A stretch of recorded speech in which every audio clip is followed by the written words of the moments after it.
What's happening, everybody? Welcome to another episode here, the Side Guys Football Forum. I'm one of your co-hosts on the side, joined as always by my good friend, my good buddy, the other half of the Side Guys, with Tad the Side. And Tad, let's not. I don't really have any sort of special intro for this week's episode. I mean, we sort of are just getting here into the double-digit weeks. I think it's just like we should just get to the action here. Well, real to quick, start sits. I do have a special intro. I would just like to send an international message apologizing to Germany for what you are about to experience.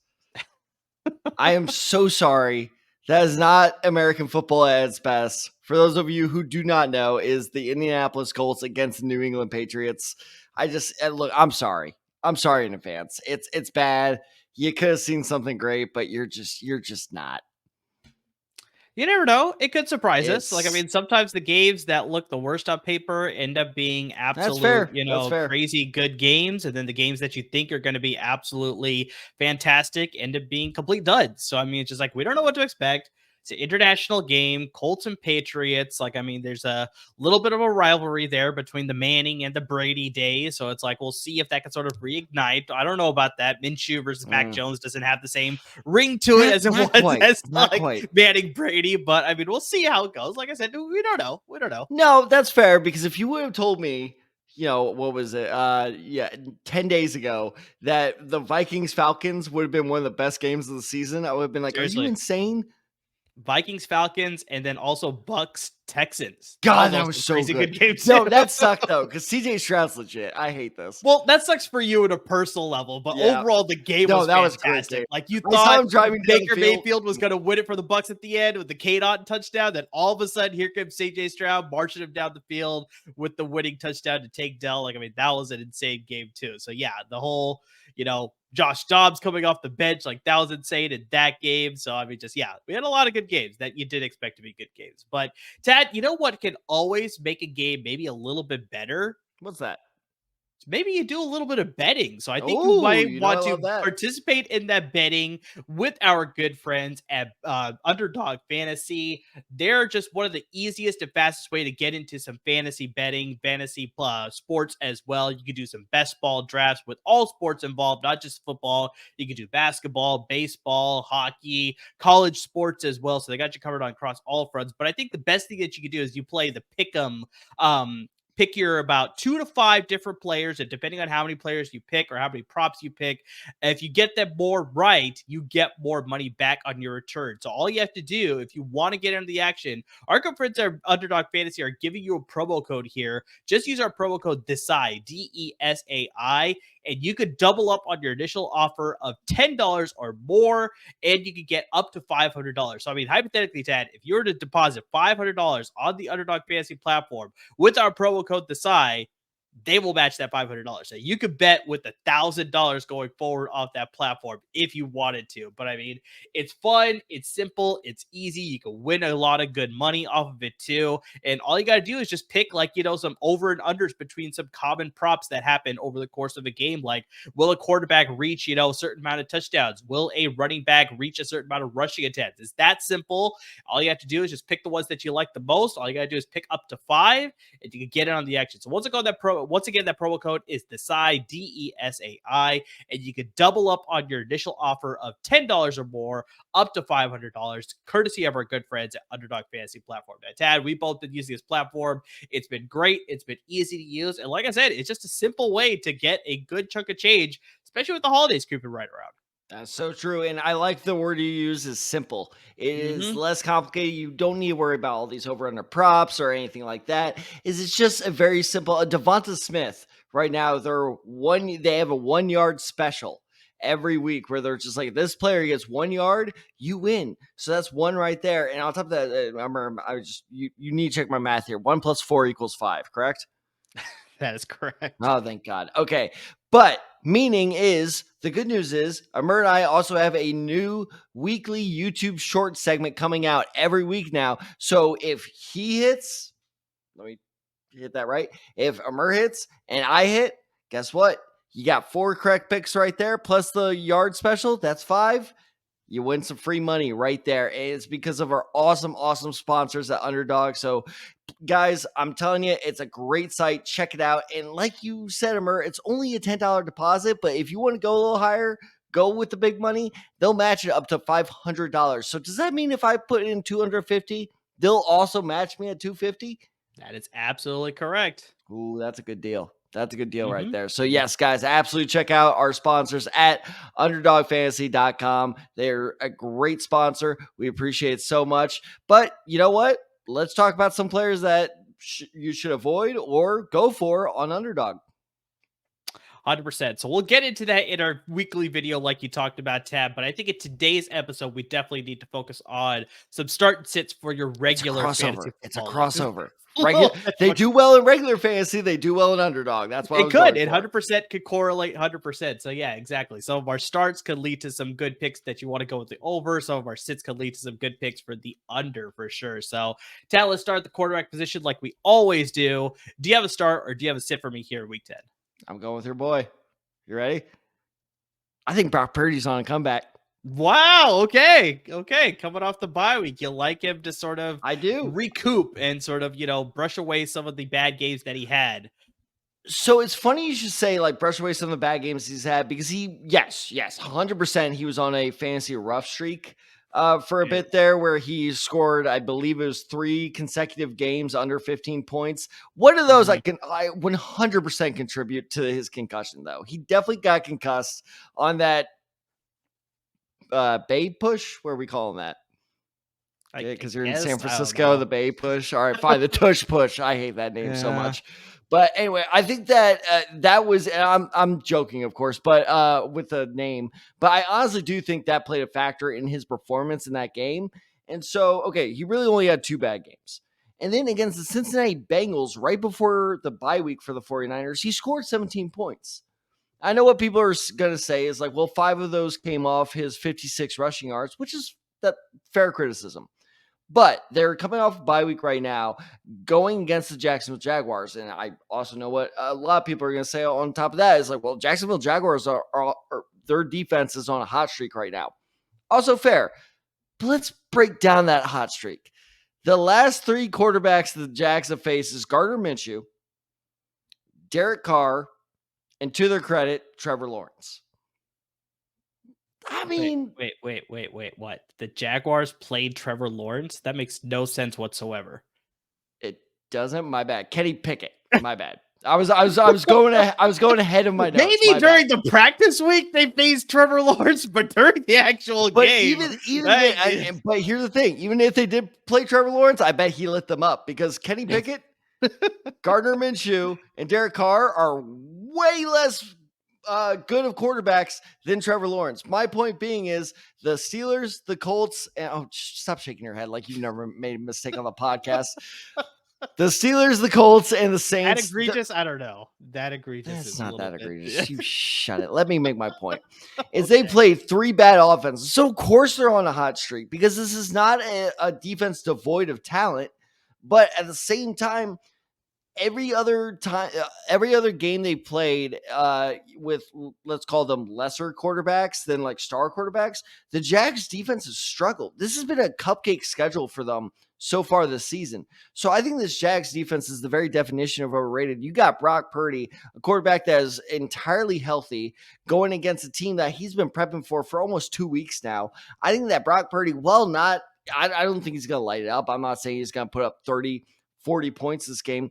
But I think in a week where you have all these teams on a bye week, and all these teams, by that I mean basically every good offense in the league, he is a very, very good streaming option because we got it's the Chiefs, the Eagles. I think you got the list there, but it's the Chiefs, the Eagles. There are a couple other, the Rams, I believe. There are a lot of good offenses there on a bye week. And so that need for a quarterback streamer is probably going to be very high. And I think that I really do believe that Brock Purdy is going to be at the top of the list of high tier streamers that can like not save your week, but definitely not sink it either. Yeah, so we got the teams on the bye. We got the Chiefs, we got the Eagles, we got the Rams, and we got the Dolphins. So those are the 4 teams. Dolphins. So that's the offense I was forgetting. You look at 3 of those teams. You got Patrick Mahomes with the Chiefs, you got Jalen Hurts with the Eagles, and you got Tua Tagovailoa of the Miami Dolphins. Those are 3 QB1s that are not playing this week. So yeah, you definitely need a streaming option. And like you said, I think just coming off the bye week, I think that's going to be good for them, the Niners, to get healthy, Brock Purdy to sort of recollect himself and really just recapture that magic that he has and just the abilities that he has. So yeah, I think that's a very good stream. And it's actually interesting, Tad, because I'm going to turn things over and I got my sit. Okay. I'm sticking to the same game though. I'm going to say sit Trevor Lawrence. Is that what I did? So, I think I was looking. I think I was thinking of your notes while I was. You might have been looking at my notes when you were talking about all the quarterbacks that the Jaguars defense has played. But yeah, I'm thinking sit Trevor Lawrence this week against the San Francisco 49ers. And now you may be thinking that the Jaguars are also coming off a bye week. So why don't the same things that are applying to Brock Purdy, why can't they apply to Trevor Lawrence? Well, you look at the entire games that Trevor Lawrence has played, and he hasn't had the best fantasy season, Tag. Because, I mean, he has not scored over 20 fantasy points this entire season. Whoa. 0 times. Like, I mean, that says something, right? No, I had to look it up. I had to double check it, but that is an absolute fact. Dude, you miss a prime opportunity. You could have won over under there. I probably could have, but then also here's another crazy thing too, and I think it sort of correlates, is that he's only thrown for over 300 passing yards once this entire season. He also has 6 games this season out of the 8 that they have played where he's thrown 1 or no touchdown passes at all. So, I mean, I think this is all sort of tracking that. Just like the Jaguars are sort of playing this style where they're running the ball really efficient. Like, I mean, Travis Etienne is absolutely on fire right now. So it's like, why would you want to stop that? So it's like, I think they just continue to give him the ball. He scored 7 touchdowns in the last 4 games. So it's like, why do you want to muddle that up by going to the air all of a sudden? Like, we'll see if the bye week sort of changes things and they decide they want to go more through the air. I know Calvin Ridley and Christian Kirk fantasy managers are like, no, we want to see more passes. But if the Jaguars offense is working with Travis Etienne, then it's like, I think they'll continue to feed him. And they're also playing pretty strong on defense as well. But because of all of that, you also have to look at the Niners. Like, as bad as they've looked the past couple of weeks before the bye week, they're still second in the league in interceptions forced. So they're forcing a lot of interceptions, and they're only allowing the 13th fewest passing yards in the league as well. So I expect them to come back healthy off of this bye week. I think they're really going to, corral together. That's like, okay, let's hit the second half of the season strong, really make a push to possibly play for that number 1 seed with the Philadelphia Eagles, who looks like they may have firm control of that. We'll see about that. But just, yeah, I think the Niners really need to turn things around. There's a lot of question marks in the Bay Area after the 3-game slide that they're on right now. So they're really looking to turn that around. And I think because of that, Trevor Lawrence is not going to have the greatest day, both on the field as well as fantasy leagues. Now, the 49ers defense, when it comes to fantasy football, is a walking contradiction. And by that, I mean, is they are the 6th ranked defense when it comes to opposing quarterbacks. However, and take it from, because you are 100% right, I'm a Christian Kirk fantasy manager. Keep passing the ball. However, he is still in my starting lineup because they're the 27th ranked defense against opposing wide receivers. It's the weirdest thing. They shut down their quarterback, but then you guys let these like big plays off against against opposing offenses.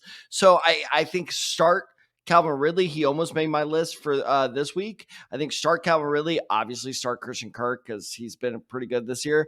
But Trevor Lawrence, I don't trust. And that's a weird kind of difference here, is like, so the guy catching the ball, you say start him, but the guy throwing it, no. And I'm completely with that, especially because I attribute that all to the pass rush. And especially with the addition of Chase Young now, that pass rush is just going to get that much better. Yeah, 100%. So those are our quarterback plays here at both the start and a sit. Let's get to running backs here, Tad. I'm going to kick this one off because I actually have a start at the running back position. And here's a name that you may be a little bit surprised that I'm going to say as a start. Tony Pollard of the Dallas Cowboys. Now, you hear this name and you're probably like, this is a guy that went in probably the 2nd or 3rd round of your fantasy football leagues. But we're talking about Trevor Lawrence having a disappointing fantasy season. Tony Pollard has been having a pretty disappointing season too. Like, I know we'll get to the end of the season. We'll talk about our end of the season awards, but Tony Pollard may be in the running for biggest disappointment of the year so far because he is currently ranked as the 18th best running back in PPR leagues. Not where you expected to draft this guy when you, like I said, drafting him in the second or third round. For him to be 18th, like, that's not what you want for your potential RB1 for your team, right? Over the last 5 games, Pollard has crossed double-digit fantasy points just once. He also hasn't scored a touchdown, but here's the kicker on that one too. He hasn't scored a touchdown since week 1. I mean, this guy hasn't found the end zone in quite some time. So why the optimism? Well, the reason is because the team that they're playing this weekend, Tad, is the team that he had his best fantasy performance against, the team that he scored a touchdown back in week 1, the New York Giants. And so he scored 22.2 fantasy points in that game against the New York Giants, his clear season high so far. You look at the Giants, they're just unfortunately a complete mess with Daniel Jones being out for the entire season. Tyrod Taylor is still on the IR, so he's not going to be playing. So we got Tommy DeVito, the third string quarterback, playing in this game. Matt Barkley is going to be backing him up. Might as well be Danny DeVito.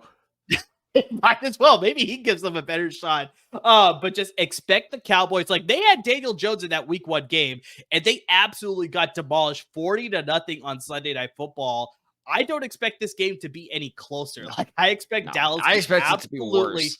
Exactly. It could be a lot worse. But yeah, I expect them to absolutely demolish them again for two times in the season, And just, yeah, I really expect that the Cowboys may get up early, and then they may give Tony Pollard the ball to sort of kill the clock, run some clock, sort of get the clock obviously over so they can get out of there without suffering too many injuries. So I like Tony Pollard to have a really good game, a really good bounce back game, because purely it's the matchup, Ted. It's a very, very bad matchup for the Giants against the Cowboys, but a good matchup for Tony Pollard versus the Giants. And trust, by the way, I love your like newscaster sign-off voice when you like lead me into something. And we will see you Sunday night. But anyway, sorry. We don't write articles anymore, so I gotta have like these good transition points to get to the next thing, right? You gotta hit your that's tag. Exactly what I'm trying to do. Exactly, the tag at the very end. Exactly. We gotta get you a piece of paper and a pen, like that you like fake sign off where you're not actually writing anything, you're just like kind of scribbling.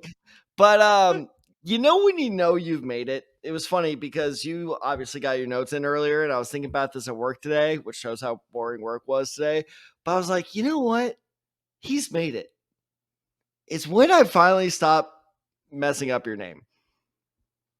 Tua Tagovailoa, you've made it. Tony Pollard, you finally got that one right too. Yeah, exactly. This dude is a legit weapon, and for whatever reason, likely because how weird is it that like both the Cowboys offense is suffering because he's gone, but also Kellen Moore is suffering because he's no longer with the Cowboys offense. Like it's a very weird like kind of relationship there. But point being is Tony Pollard is still a legit weapon. I'm still a big believer in him. He is. And I'm right there. And trust me, we will touch on this matchup later.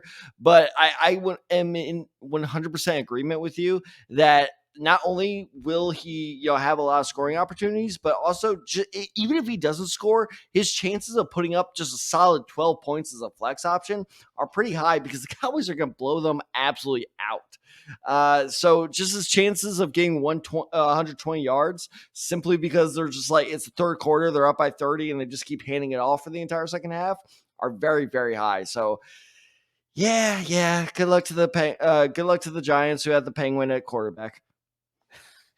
Yeah, this is going to be a rough day for the Giants this weekend for sure. So, but yeah, pretty much if you have a player that has DAL next to their name tag, it's a very safe start this weekend. The Dallas Cowboys players are absolutely going to go off in this weekend's game. So, all right, Tad, let's get to a sit at the running back position because obviously I have a start, so you probably have a sit here. Who are you sitting this week here, week 10? All right, so Amir, I think I made this reference before, but you've watched Friends before, right? I have seen it multiple times, yes. Okay, all right. So you know the episode where Chandler has to admit that he hates puppies? Yes. Okay. Dogs. No. I don't think it was not just puppies. No, it's specifically overall. Puppies. But anyway, don't do it. I'm sure that's going to resonate very well with the football audience, but screw it. R.I.P. Matthew Perry. Also, yeah, good shout out. But here's what you shouldn't do, because I did the thing, and I'm warning you all, don't do the thing where he had a not great but good week before. It's like, this isn't a bad flex starter. He's a bad flex starter. Do not start Jerome Ford this week. Ooh, yeah. Don't do it. He played this team before, this team being the Baltimore Ravens. So he had, and this is the crazy thing, he had 6 receptions in this game as well. He dominated the carry total. Do you want to guess how many points he had that week in a half PPR standard league? Probably going to say like 5, 6 maybe at the most. 7. 7. Okay, I was close. 7. I was close. With that, but think about that. With that many touches and catches, you get 7 points. This defense shut him down. And here's the scary thing is that, I mean, at first when I was writing my notes, I was like, and Kareem Hunt wasn't even on the roster. Then I looked it up. I'm like, oh no, he was. But Kareem Hunt only had 5 carries that game. So that was before he was, that's during the ease-in phase. Okay, now that Kareem Hunt and Jerome Ford are basically splitting the carries here, there's even less reason to believe that he will do well. And the Ravens have held more than half their opposing running backs to under 13 points. And keep in mind, again, those are running backs that get a majority of the carries, which Jerome Ford is currently in a split with Kareem Hunt. So I think there's a real possibility here that the Browns start getting blown out. I think that, that the Browns are going to start falling behind and absolutely abandon the run. I see almost, I see the slight chance that Jerome Ford goes off, but in my opinion, that is like a 98% risk with a 2% reward. Absolutely not worth it. Avoid Jerome Ford, despite the fact that he put up almost 11 points last week. I can see a lot of people, especially because, like we said, I can see Isaiah Pacheco. I combine them. Isaiah Pacheco, manager who's a little desperate for a good, replacement, be like, I think this isn't bad. It's bad. You can find better options. So, and I know you can't really pick up a Pollard on the waiver wire, but if you need a waiver wire option, check out our waiver wire episode that dropped just a couple days ago, or hit us up on any of the, oh my God, I nailed it for once. Hit us up on any of the socials below on the ticker for advice, because there are much, much better players out there than Jerome Ford. I think this is fool's gold. Yeah, I think just this matchup, we talked about it in our waiver wire episode specifically, that just like there's going to be just a lot of defensive. Both teams are playing very strong defense right now. So you think that they may lean on the run more because it's probably going to be low scoring. But because they have such suffocating defenses, I don't think it's going to be a good fantasy day for either Jerome Ford or Kareem Hunt. Or if you look at the Baltimore side, I don't think Lamar Jackson will get a lot of runs going, or Gus Edwards. I was just about to say, Gus Edwards almost made my cut for this. I think Gus Edwards is going to sneak in that one, like, God damn it type of touchdown, which will like kind of justify his start. But like, because I'm right there with you. I don't think Lamar Jackson scores a rushing touchdown this week. I obviously don't think Jerome Ford does. Maybe Kareem Hunt does. That's like a 50-50. I think Gus Edwards is the most likely one to kind of sneak one in there, but even that's risky.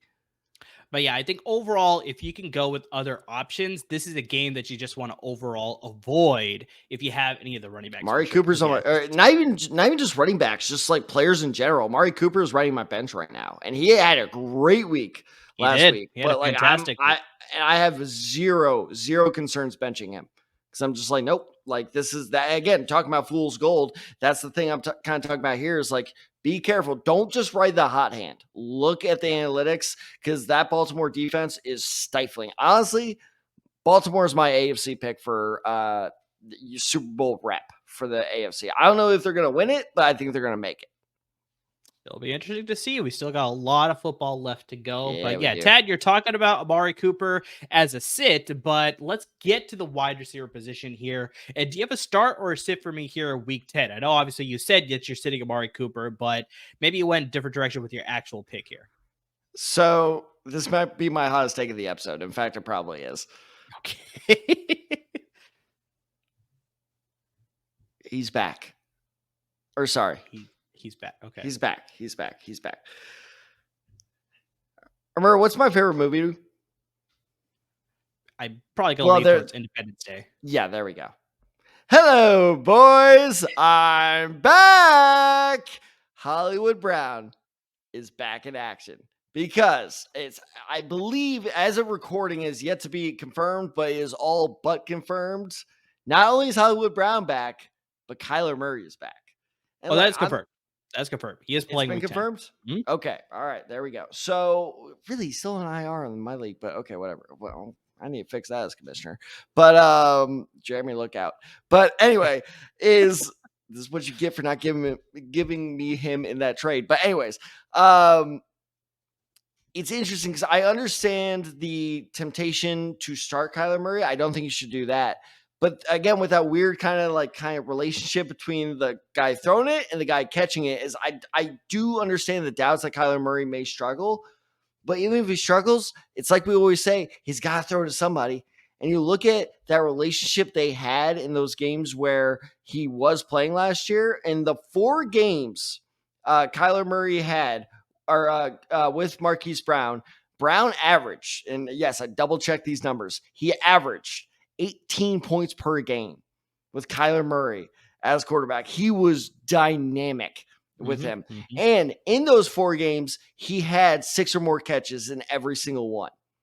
So even if this is the blowout, or even I don't really think it's a blowout because they're playing the Falcons. So I think this is going to be a very much of a repeat of kind of what the Falcons-Vikings were last week, where it's a very sloppy game, but it also has a lot of fantasy potential. There were a lot of good fantasy performances in that game. Unfortunately, not by Jordan Addison, but well.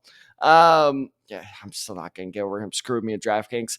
But point being is, I think that Marquise Brown, Hollywood Brown, is at worst a flex play, and at best, really a wide receiver 2 play, because Atlanta has allowed at least 20 points, not to receivers, just in general. Their actual on the field defense has allowed their last 2 opponents to score 20 points. Their quarterbacks, Will Levis and Josh Dobbs. Nothing against those 2 guys, but I would say Kyler Murray's better than them, even a Kyler Murray that hasn't played in about a year.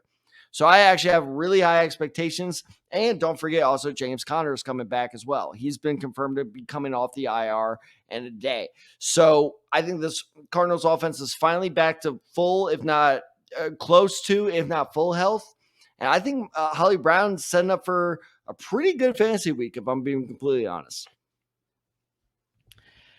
I think this sort of plays into what you were saying earlier, where it's like, I trust the receiver more than the quarterback, because you have to look at I would not Kyler Murray is coming Murray back after not playing the entire season. This is his first bench action option. Here, week 10. Great bench option, but no, I exactly, like, I think Brown, just by pure target share, is worth a start, but Connor's the same, because Connor's on my team right now. I'm not starting him. I want to see how they kind of ease him back into it. I want to see, especially with Mari DeMarcado's injury as well, kind of nagging him, is like, I want to see how this Cardinals running game. Basically, Brown's the only one I trust on this Cardinals offense, but I trust him a lot.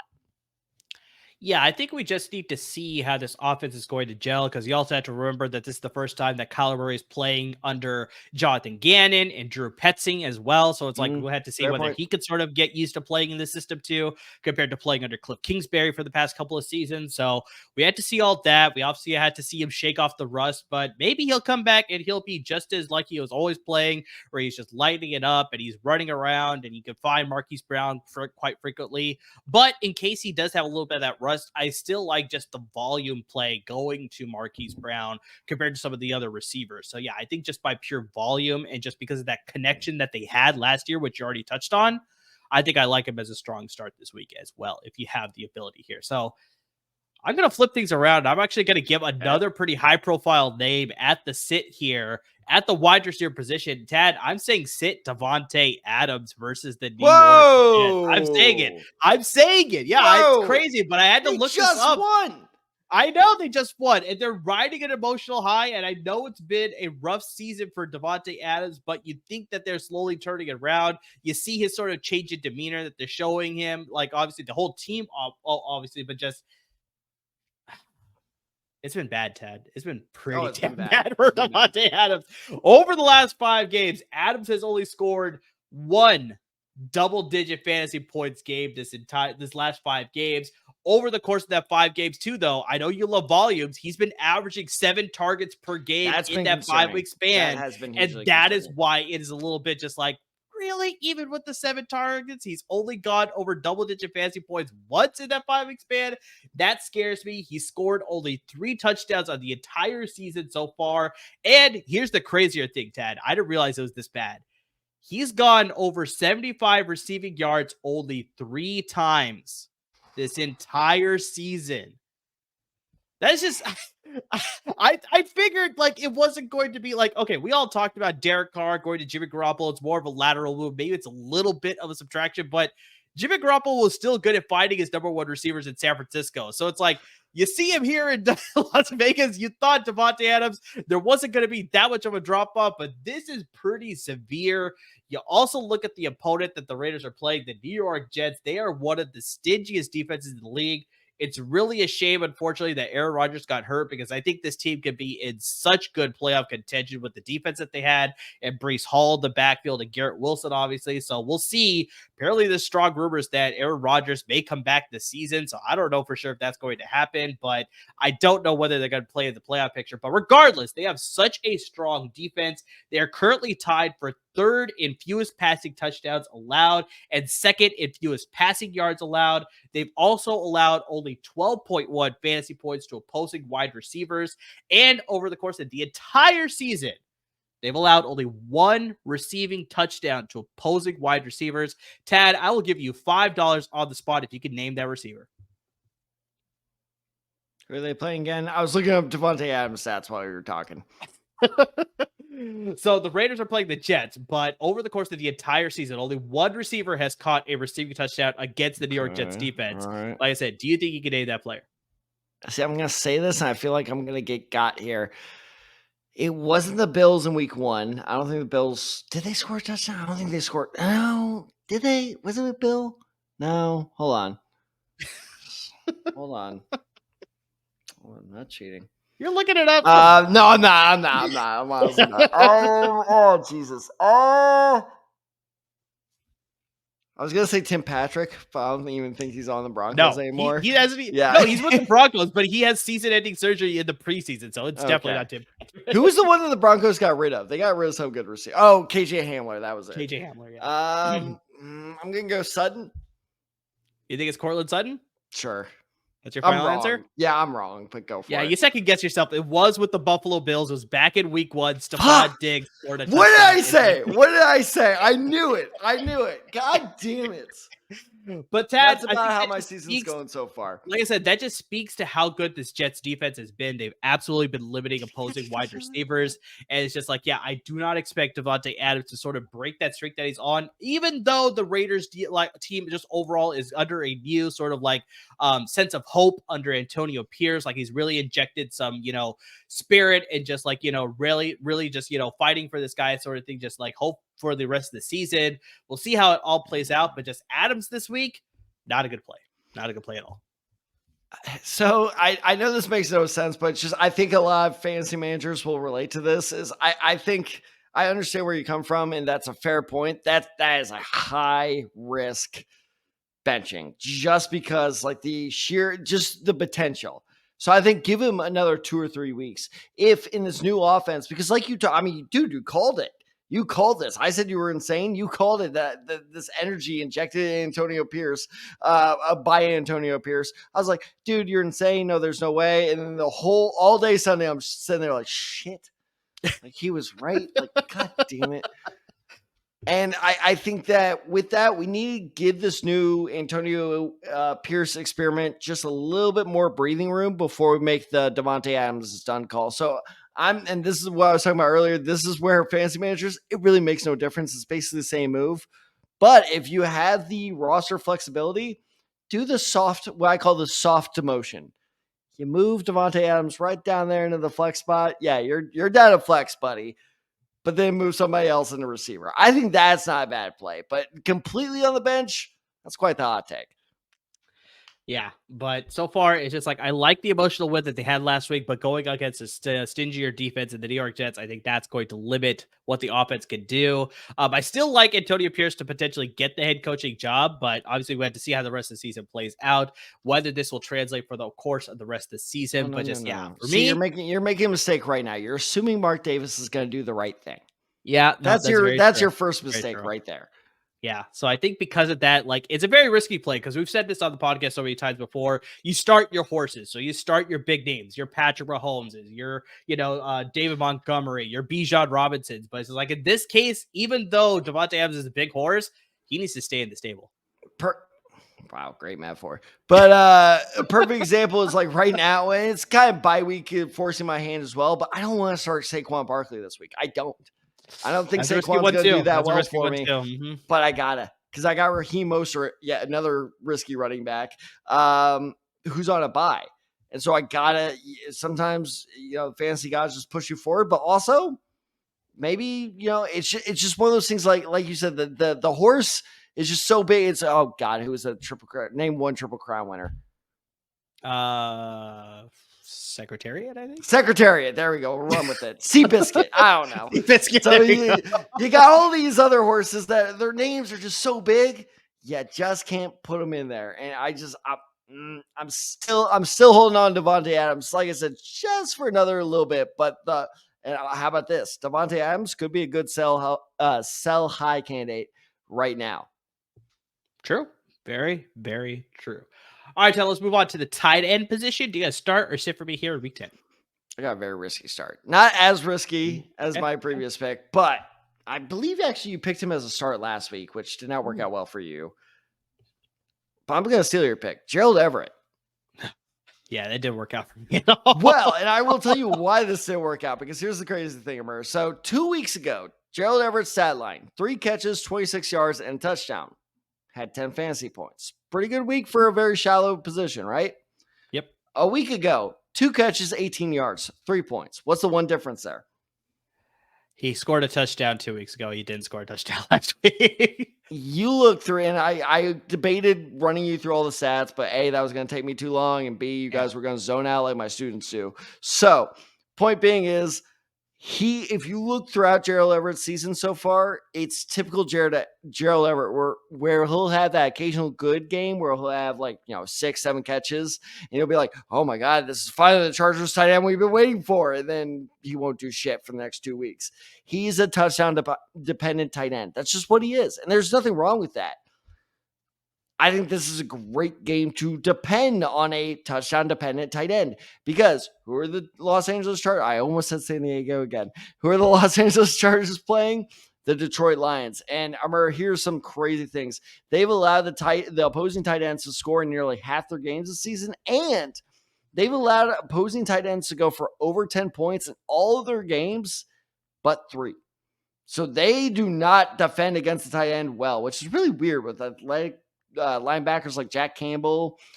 You would think they could game plan better for that, but I guess they're I'm not going to question Dan Campbell. I appreciate my kneecaps. I don't want them gone. So bottom line being is Detroit, well, not terrible against the tight end, also not great. So I think that this game is going to be very high scoring, and therefore I think Sam Laporta almost made my cut. I think that Gerald Everett's scoring opportunities are much, much higher, especially because let's bring in Sam Laporta. The reason he didn't make my pick was because the Lions have such a spread out offense. It's a 1 in 5 chance with how hobbled this Chargers offense is. Gerald Everett basically has a 1 in 3, 1 in 2.5 chance because Quentin Johnson counts as a half at this point.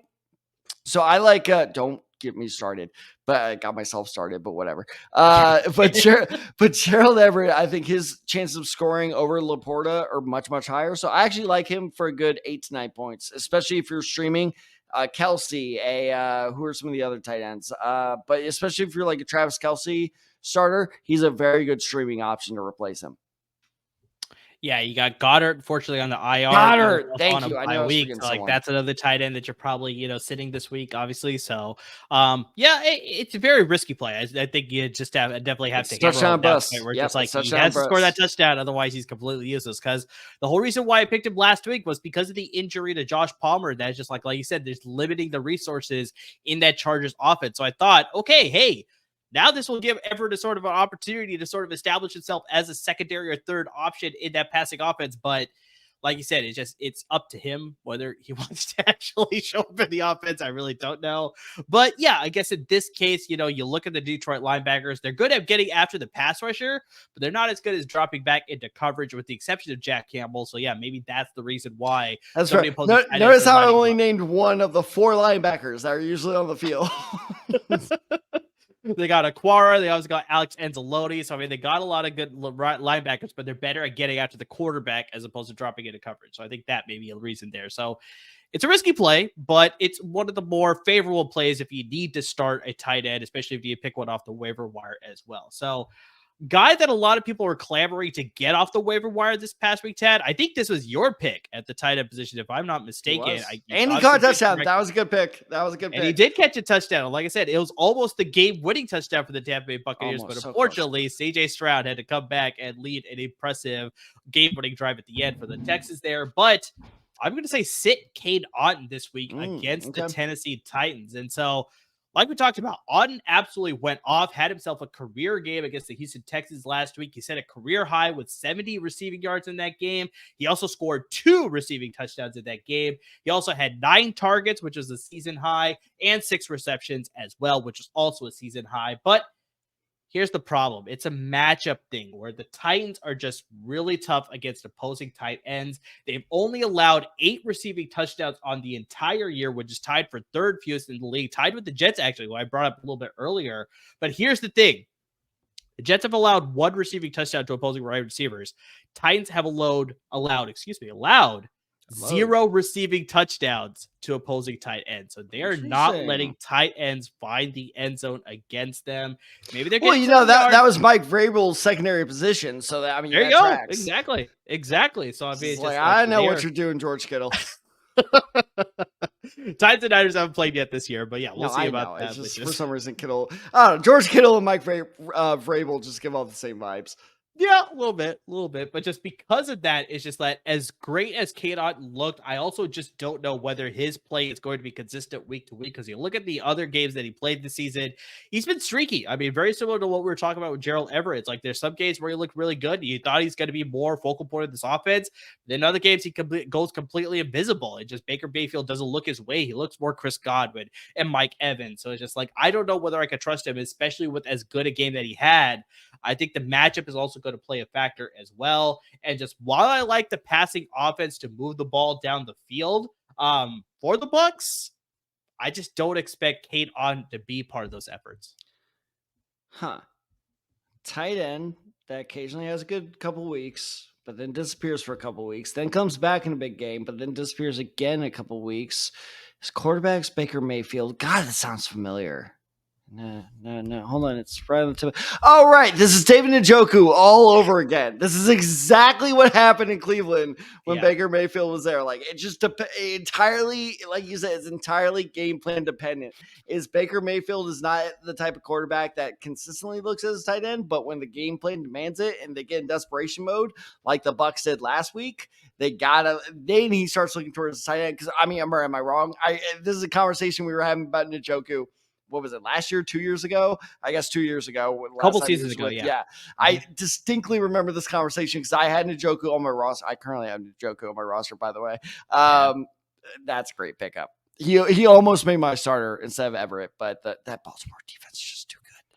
But, too strong. I still got to start him because I have Goddard, so I'm stuck. It's going to be a rough weekend. But anyway, point being is, like, this exact conversation happened on this exact podcast 2 years ago, just with a different tight end. So I'm with you. That inconsistency, that is a Baker Mayfield staple. Not saying he's bad, but just saying he's not the go-to tight end quarterback that you can depend on. So I don't really put it on Otton. I think he's pretty good. I put it on Mayfield. Yeah. 100% agree with that one. So let's get to the kickers and the defenses, Tad. What do you got for me as far as starts and sits at both of those positions? I was shocked at how high this is. And maybe the ESPN just hasn't updated their numbers, but they likely haven't given how high they are. 76% of people in ESPN leagues are starting this defense. The New Orleans Saints. And I think but even if those numbers haven't been updated, I don't anticipate them like absolutely tanking because they play the Minnesota Vikings. So I see a lot of people kind of like, trying to outsmart themselves, being like, But how good are the Vikings really with Josh Jacobs? I don't care. I know that the Saints are coming off a 13-point performance against the Chicago Bears, which is good. Do not get me wrong. And by the way, God damn it, Tyson Bagent, you proved me wrong in the first quarter. Now you decide to be able to scoot. Like, come on, dude. Yeah. But anyway, even with a surprisingly close game against the Chicago Bears, the Saints still were able to put up 13 points. Okay, impressive. But let's look past that 1 week. Before that, they had 3 straight 4-point performances against. And again, okay, fine. You put up 4 points. Not good, not great. At least you didn't cost your team the game. Your fantasy team the game.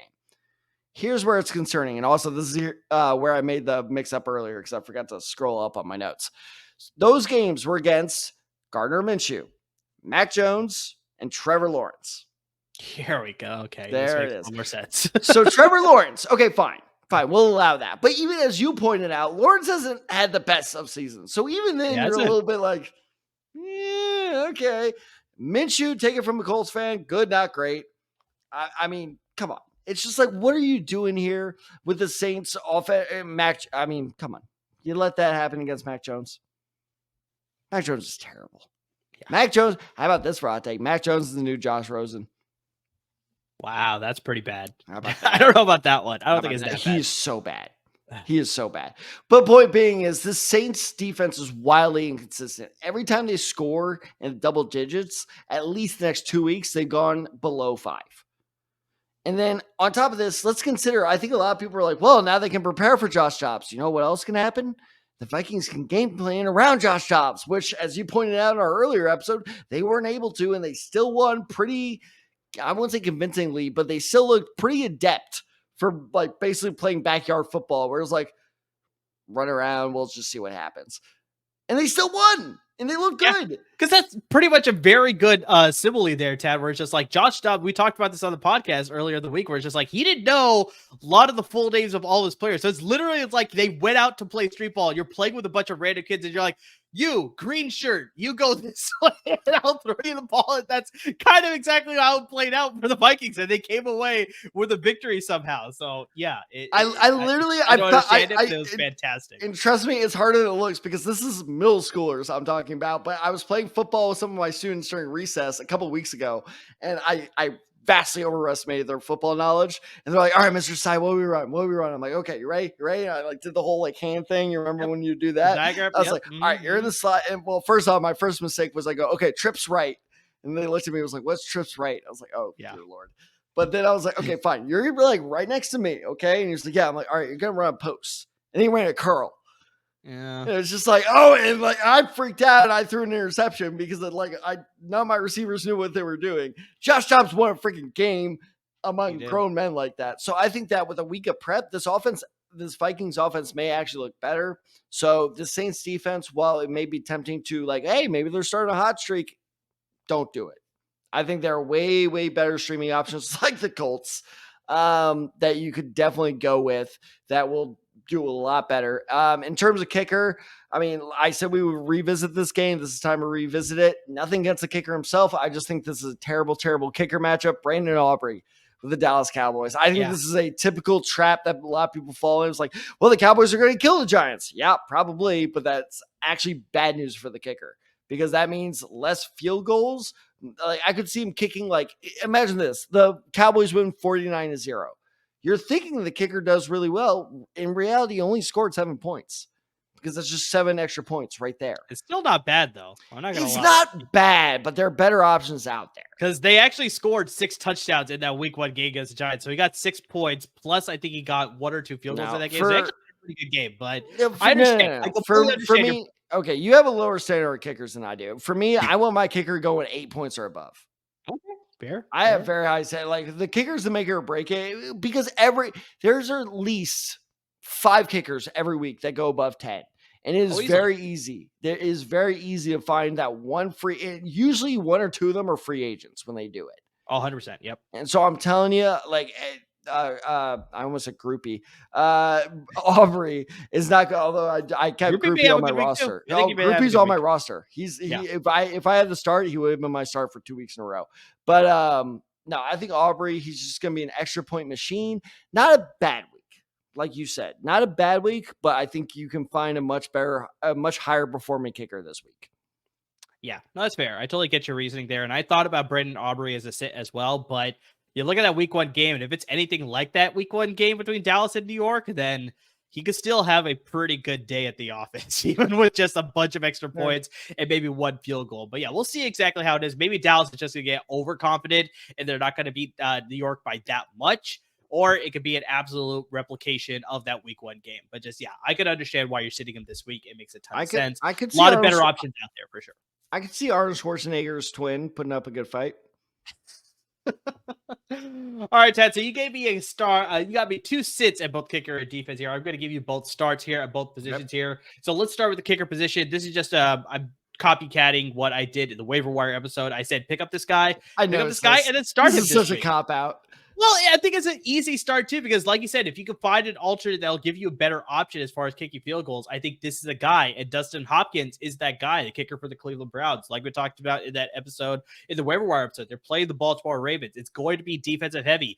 We don't know how this game is going to look for both offenses. I think the running games are going to be stifled. I don't think Deshaun Watson is going to look that strong. I don't think Lamar Jackson is going to look that strong. So I think overall, it's going to be very low scoring, and it's going to be lots of opportunities for both kickers. So obviously, Justin Tucker is probably rostered by somebody, but you go pick up Justin Hopkins and you start him this week because I think he can have a very good game, lots of field goal opportunities, because I think they'll get close, but just I think that Ravens defense is going to be very stifling, that they won't be able to allow any touchdowns, but definitely a good amount of field goal opportunities. So I like him as a start. And here's an interesting start at the defensive position here, Tad. It's a little bit of a risky play, but I think it can work out. The Las Vegas Raiders against the New York Jets. You just said you didn't believe in them. I said I don't believe in the offense as far as Davante Adams, and I love the Jets defense. It's because their coach is a linebacker. But I'm flipping the script, and that's part of it. I'm flipping the script as far as the defense is concerned, because this Jets offense is absolutely atrocious. Like, we saw that game on Monday night against the Los Angeles Chargers, where it's like you thought they could get something going, but they weren't even close enough to like get field goal opportunities for Greg Zuerlein. Zach Wilson, unfortunately, just doesn't look all that great. The Jets have scored a combined 19 points across both of their last games against the Giants and the Chargers. The Giants, surprisingly, like, you'd think you could move the ball against that team, but unfortunately they weren't able to do that. The Raiders had 8 sacks in week 9 against the Giants. They also had 6. They allowed 6 total points. So I think, like I said, they're injecting a little bit of like new hope. Antonio Pierce being a former linebacker in the league, obviously being a defensive guy, I think maybe he could sort of inject some life into that defense too. But just like I said, I think it's purely because of the matchup. This Jets offense, just unfortunately with Zach Wilson under center, former number 2 overall pick, he's just not looking the part, unfortunately. Like I said, if Aaron Rodgers is under center, I think we'd be talking about a lot different way about the New York Jets. But right now, that's their only issue. It just, unfortunately, it's going to limit them from winning a ton of games. So in this case, like I said, with the Raiders defense, it's a sneaky play, but I think it may work out in your favor. So you're saying it's Raiders episode 4, A New Hope? Raiders of the Lost Ark, maybe something like that too. Oh, that was a joke there. Like it's too late to think of a good joke at this point, but just Damn it, no, because that was a very elaborate setup because their stadium is nicknamed the Death Star. Damn it! Yeah. Raiders of the Lost Ark is better. That was a good call. Are you insane? Like I said, it's risky play. It's very much similar to Gerald Everett start. It's not bad. It's very risky, but if it does work out, it's a very, like, especially if you play like DraftKings or a daily fantasy site, that could be a very sneaky, cheap option to get for your starting roster this week. So just saying. Noted. All right, Ted. So those are our week 10 picks as far as starts and sits. We gave you a good number of them, but as always, guys, you see the ticker down below in case we didn't get to a start or a sit that you wanted to discuss, in case you're thinking about trade advice. I think you're still needing to make some moves off the waiver wire. I mean, guys, hit us up on our social media handles. You got us on Twitter. You got me at OtherSide23. You got Tad at TadSide94. Got the show handle at The Decide Guys. And, of course, on Instagram at The Decide Guys as well. Hit us up. We're here to give you advice on any fantasy league that you're playing in, whether it's, IDP leagues, whether it's, super flex leagues, whether it's tight end premium, whether it's a guillotine league that Tad's a part of. I mean, just whatever the league is, we're probably playing in a league like that, and we could give you some advice on it to help you win your fantasy leagues and go away with some fantasy championships. I think, Tad, most importantly, avoid any fantasy punishments. So hopefully, Can you please not bring that up right now. I have to bring it up every time because we're getting close to that really point wish now. You wouldn't. And you're in that fringe part of possibly getting one. So that's why I got to bring it up every single week. But hey, that's why we're here. We want to help you avoid those punishments. So hit us up. We'll make sure you can get you out of last place to avoid having to do, hot sauce roulette or sitting at a Denny's for 24 hours or, wearing the sandwich board and ringing a bell saying that you suck at fantasy football. There's a ton of fantasy punishments out there, but we don't want you doing them. Hit us up. We're here to give you advice 100%. Another good way, subscribe to our podcast. Wherever you listen to your podcast. It's on Apple Podcasts, Google Podcasts, Spotify. You can listen right on the LAFB Network website as well. Ton of options. Just subscribe. Always be up to date with our podcast. Watching us on YouTube, subscribe to our YouTube channel as well. So you're always up to date with our YouTube videos. And of course, make sure you're supporting our parent network at LAFB Network. They're giving you a lot of great content when it comes to the Rams and the Chargers at the professional level and the Bruins and the Trojans at the college level. So, they're giving you a lot of great content when it comes to the 4 LA-based sports football teams. So they're giving you a lot of content, a lot of great content. And without them, guys, there wouldn't be any us. So if you're already listening to our podcast, if you're subscribed, if you're interacting with us on social media, if you're watching the videos, just guys, anything and everything that you're doing to support the podcast, we really can't thank you enough.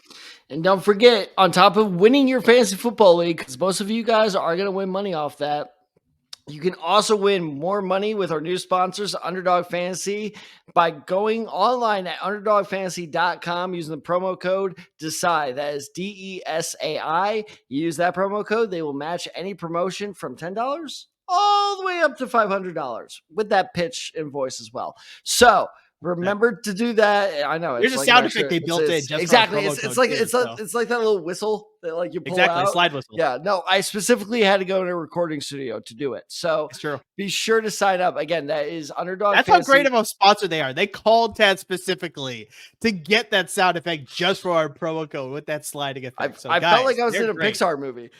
So a little bit. So be sure to go again, underdogfantasy.com, promo code DECIDE. Or you can download the app. You can download the app on your mobile devices too. You don't have to go to the website either. Promo code DESAI. I like interrupting you because you do it all the time. Sorry, we're interrupting our great sponsors. You have been waiting in the shadows so long for this revenge. Yep. It was one episode like 2 years ago. That's promo code DESAI at underdogfantasy.com or the Underdog Fantasy app. So be sure to check them out. They will match any deposit you make from $10 to $500. Be sure to check them out. But even more importantly, be sure to stay safe, everyone, and have a great weekend.